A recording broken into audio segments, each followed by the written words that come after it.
Fascist Hasina কেন বলা হয় জানেন? আজকে শুনে যান। স্কুলে প্রতিদিন আমাদের হাতে তুলে দিতেন এক প্যাকেট বিস্কুট। গরিবের ছেলে মেয়ে যেন ক্ষুধার কষ্টে লেখাপড়া না ছেড়ে দেয়, এই জন্য বলা হয় ফ্যাসিস্ট হাসিনা। বই খাতা কেনার সামর্থ্য ছিল না, তাই উপবৃত্তির টাকা চালু করে দিলেন শেখ হাসিনা, এই জন্য বলা হয় ফ্যাসিস্ট হাসিনা। অসহায় মায়েদের জন্য বিধবা ভাতা, গর্ভবতী মায়েদের জন্য মাতৃত্ব ভাতা, শুধু যেন মানুষ সম্মানের সাথে বাঁচতে পারে। আজ পদ্মা সেতু দাঁড়িয়ে আছে গর্বের প্রতীক হয়ে, মেট্রো রেল চলছে রাজধানীর বুক চিরে, টানেল যাচ্ছে সমুদ্রের নিচ দিয়ে, বিদ্যুতের আলো পৌঁছে গেছে ঘরে ঘরে, এই জন্য বলা হয় ফ্যাসিস্ট হাসিনা।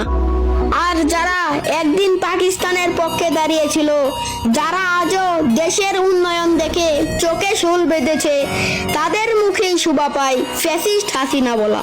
কিন্তু আমাদের কাছে শেখ হাসিনা মানেই উন্নয়ন, শেখ হাসিনা মানেই মানবতা, শেখ হাসিনা মানেই বাংলাদেশের স্বপ্ন আর আস্থা। এই জন্য আওয়ামী লীগ, এই জন্য শেখ হাসিনা। জয় বাংলা, জয় বঙ্গবন্ধু।